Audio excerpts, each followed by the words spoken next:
Well, good morning.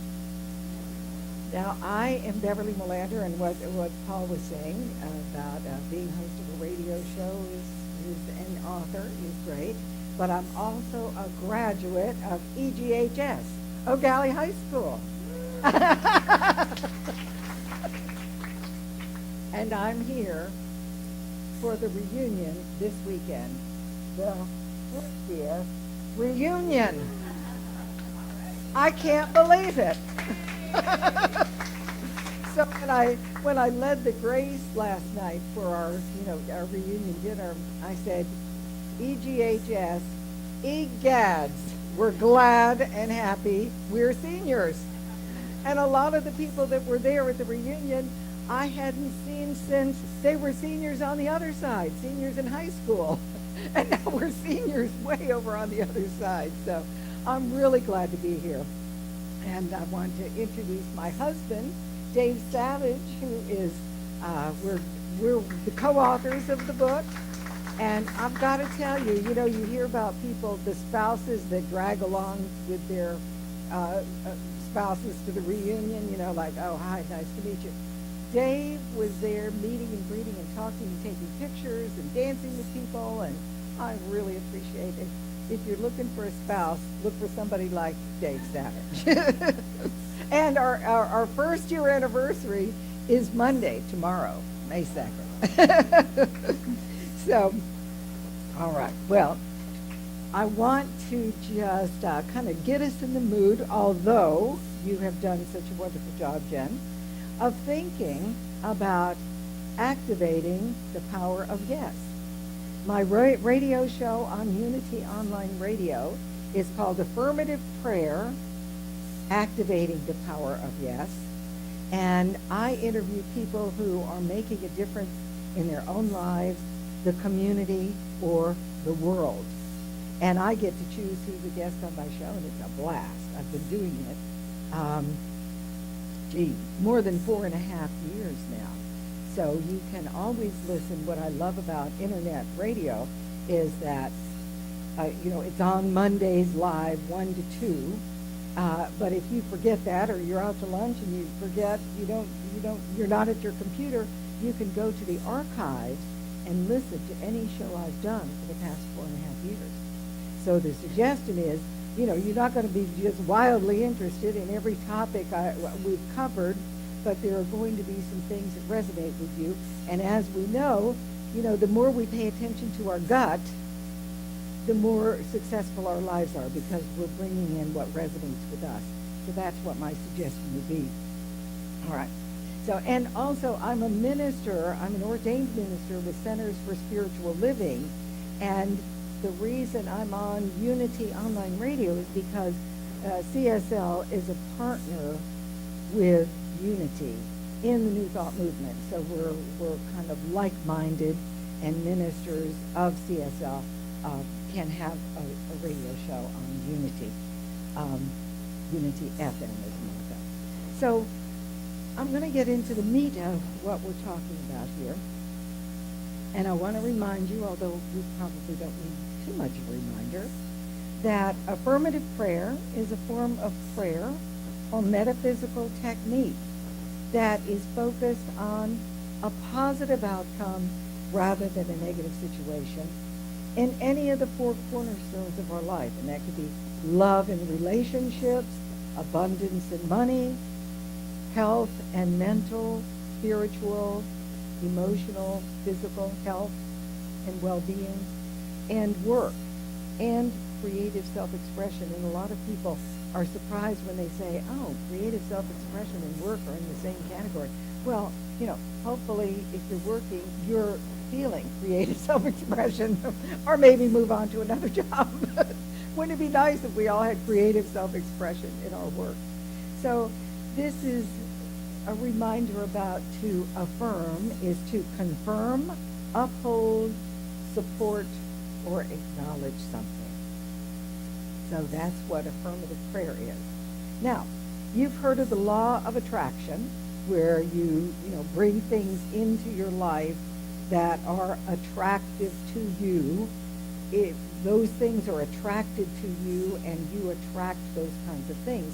Well, this takes life a little further, because instead of just the law of attraction and expecting things to attract to you, it's activating the law of attraction, activating the power of yes. So I'm going to just give you some ideas as to what activating the power of yes really means, and let's see how many of these 4 different ways you can activate in your own life, because it's really pretty easy. Once you start being aware of a difference it can make, it's easier to apply these things. Okay, so, I wanted to also say, I'm going to talk about my radio show along the way, but Daniel Nahmod, whose song you let us in, Daniel is going to be a guest on my radio show, not this Monday, but the following Monday. And he's going to be talking about his new CD. And I've had him on as a guest, but the last time was before his son Jude was born, and now Jude's about 4 years old. So I better, Daniel's one of my favorite musicians, so I just wanted to mention that I'll be talking with him.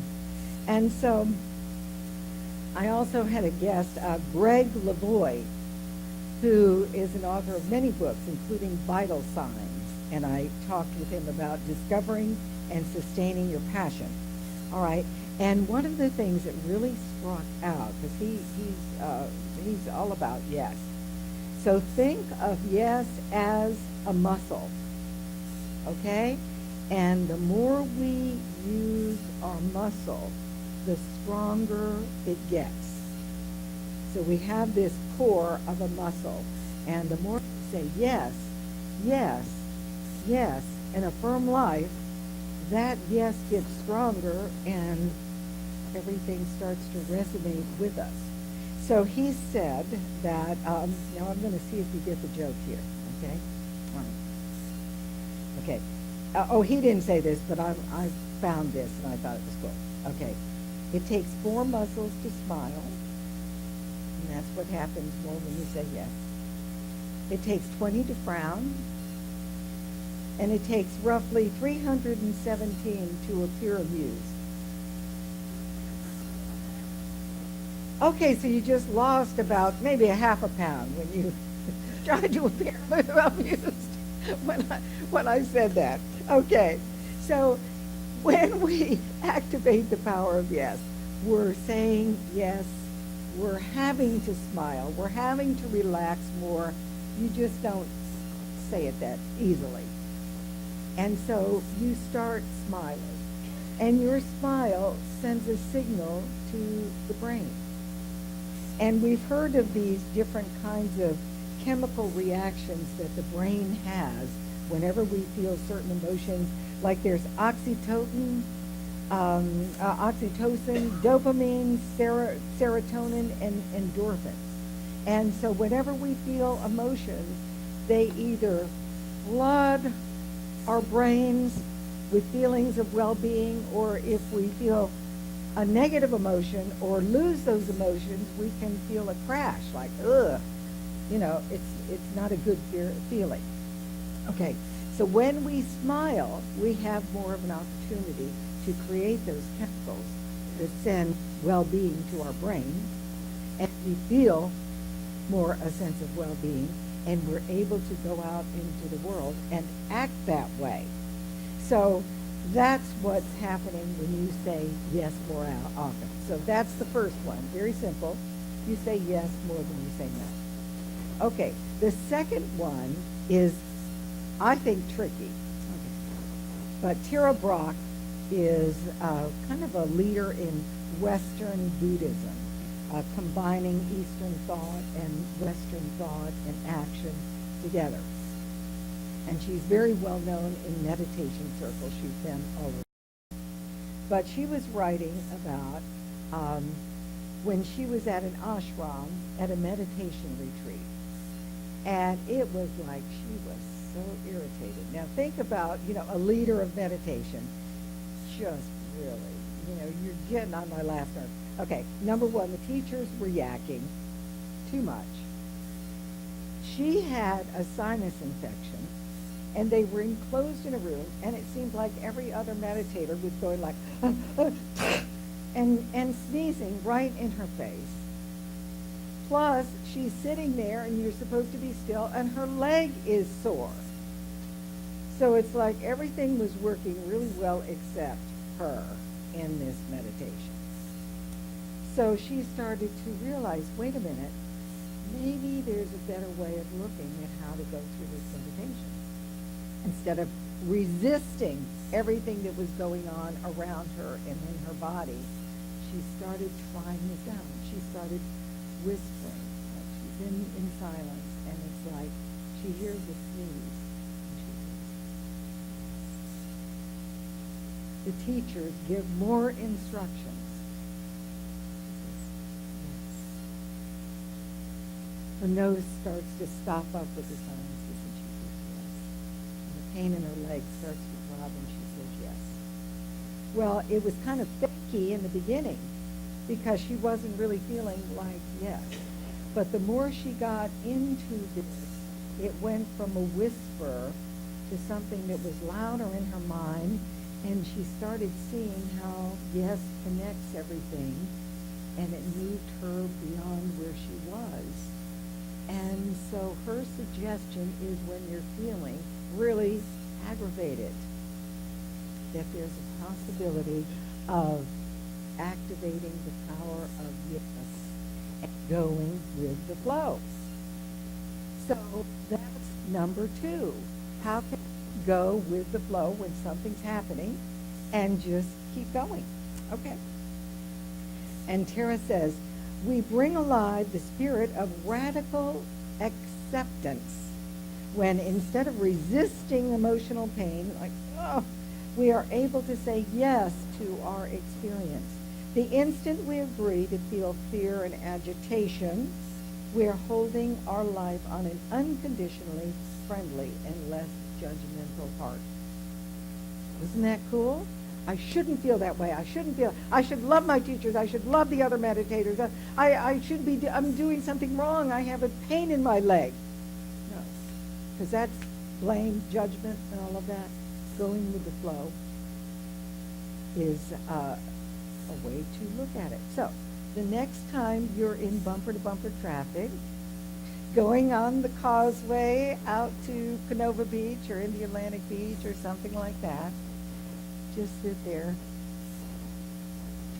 start saying yes. See how that works. Just trust it. Say yes. And the next time you're in Publix and there's a big line of snowbirds in front of you, say yes and see where that leads. And at least if you remember this talk, maybe you'll get a smile on your face a little faster. Okay. So number 3, now the plot thickens. Okay, especially when we move out and deal with people. I mean, it's tricky enough to deal with ourselves, right? And now we're out there dealing with people. And so there is something to just be aware of that may really come in handy in everybody's lives here. Okay, when you're out with people, there is a way to bring people in more, have more communication, and there is a definite way to have less communication. And it has to do with what you're saying, what you're thinking, how you're acting, and your body language. So if I'm here like this, okay, and like I'll say, okay, Dave, you're a good one. He reminds me to activate the power of yes sometimes. But okay. So Dave's talking about something, and I've got my arms crossed, and I've got my legs crossed. And the impression that I'm giving is the correct impression. No. My way or the highway, this is the only way there is. Okay? So let's take a lesson from improv theater. This is a trick. I know somebody who took improv, and this made a big impression on me. All right. So let's say that Paul and I are acting out something improv out here. And Paul comes up, improv is spontaneous and you don't know what the other person's going to say.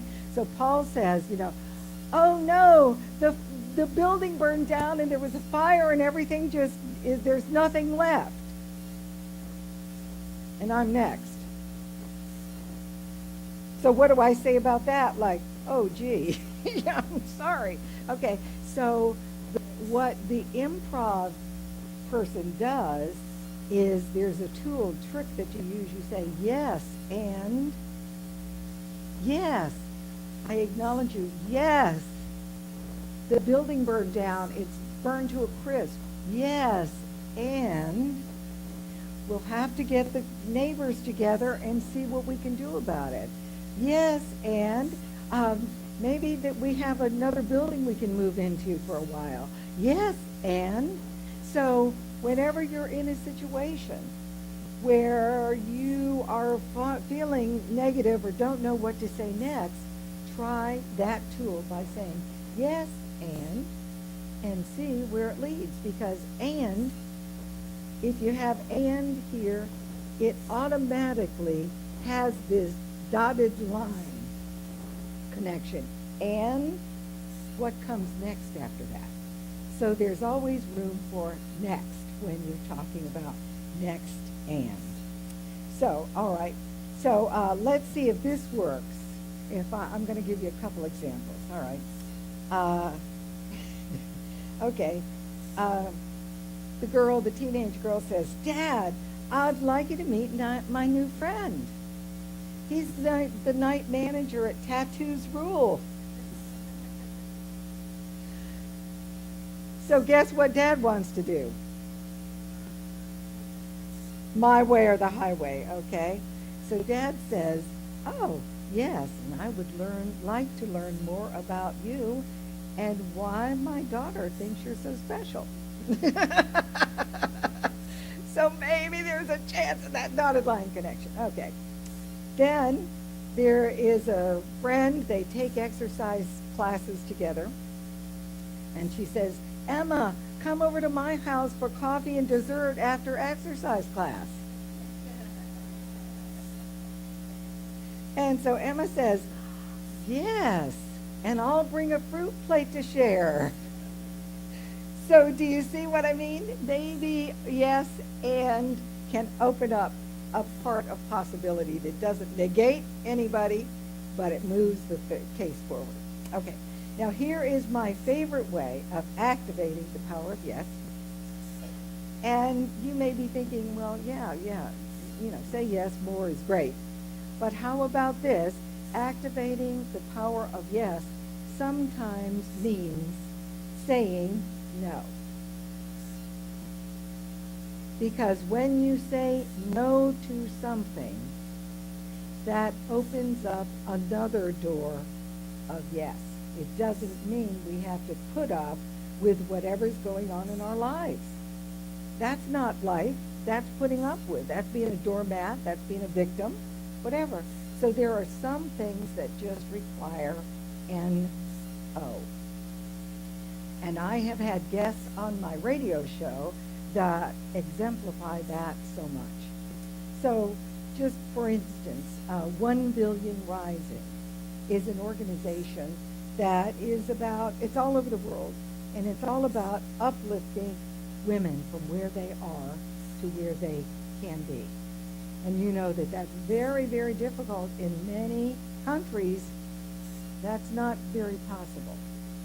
So when the organizers of 1 Billion Rising are saying yes to people and women rising all over the world, and they're saying no to mistreatment and subordination of women. Okay? So you say no first, and then there's room for a bigger yes after that. Okay, so Tama Keeves, she was a guest on my radio show, and 1 Billion Rising has been. And Tama Keeves said no to a lucrative job at a law firm after she was an honors graduate from Harvard Law School. Think of all of the work that took for her to get that corporate job, and think of all the money she was making. And she said, you know what? This is not for me, And so the first book she wrote was This Time I Dance. So if she had stayed in something that didn't resonate with her, she would certainly not be even thinking about This Time I Dance. She wouldn't have time to think about it. Okay, and then one of my favorite guests, Pam Longobardi, created the Drifters Project. She has a Master's of Fine Arts, and she is also from around the ocean. And you've probably noticed here, because I have too, that with more ocean that comes in, more debris comes in. And there are certain places in the world, like there's an island on the west side of Hawaii that nobody knows about. You know, it's just kind of like over there, and it's not populated, it's not that big. But it is in this rural circle of the ocean gets ruled, and acres of plastic land on the shores of this island. I mean, she has pictures in her books of these acres of plastic, and they can be plastic from all over. They're little Cracker Jacks things. They're styrofoam cups. They're straws. All sorts of things like that. So Pam Longobardi is saying no. And she's even saying no to the use of plastic by having her own wooden silverware that she takes with her. She has a steel straw that she uses instead of so she is really being an example to the rest of us, and she is saying no to plastic and no to the damage it's doing to the oceans, the islands, the flora, the fauna. The birds and the fish eat plastic, and then they can't feed their young, and then they strangle, and then the young aren't fed. I mean, it's a big thing. So you can tell that she was she did a good job on my radio show. I'm a believer, but she said no first, so that yes can come after that. Dr. Jim Withers said no to the horrible health conditions with the homelessness. Everybody who's living out on the streets or under the bridges has no way of getting health care. And so he has founded an organization called International Street Medicine, taking medicine to where the people need it, in the streets. Okay, and this is something that you just can't even comprehend how powerful this woman is. She's Reverend Barbara Leger, and she's a minister with Centers for Spiritual Living out of California. But about, I think, 11 years ago, she was traveling in Russia and Ukraine and has a story to tell about how she ended up in Ukraine. And she started a Centers for Spiritual Living center in Ukraine, not knowing whatever it is they speak. She just started it from scratch.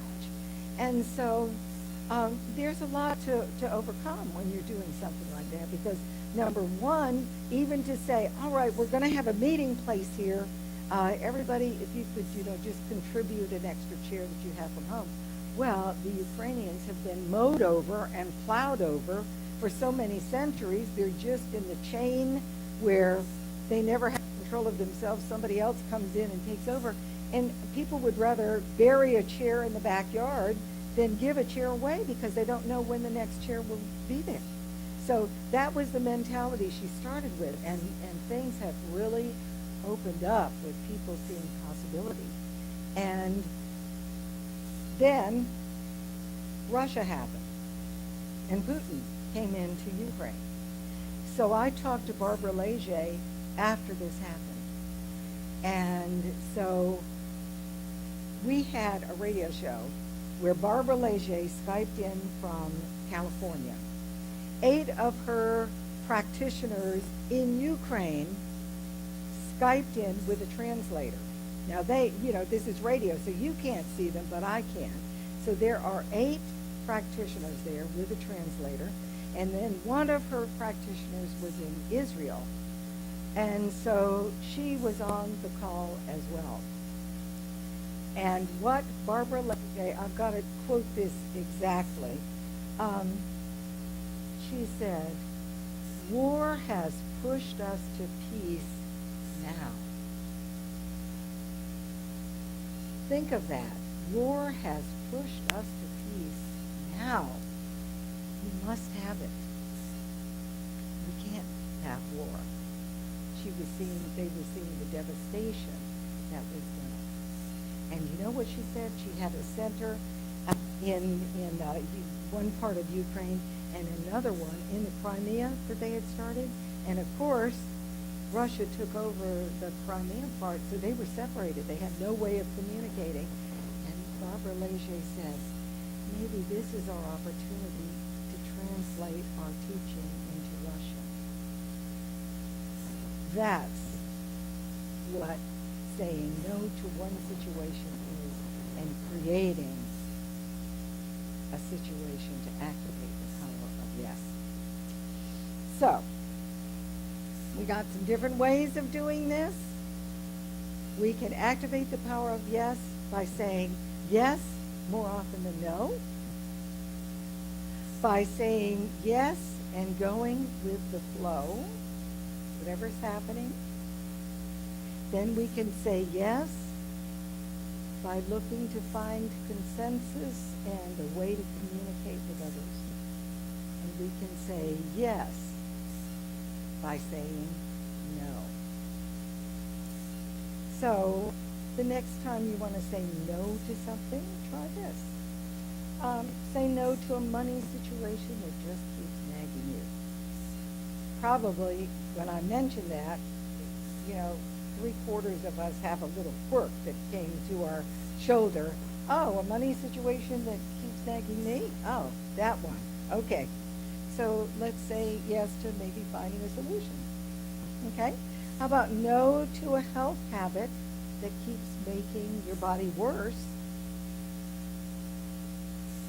And yes to what comes next, having your body get better. How about, this is a good one. You'll think of someone right away with this one. How about saying no to a friend who makes you feel bad about yourself? What if you had friends that didn't make you feel that way? What would your life be like? So, here we go. I'm going to remind you that this message has gone along with exactly what unity teachings are. And this is about the nature of humankind. That begins with us and goes out from there. We are each individual, eternal expressions of God.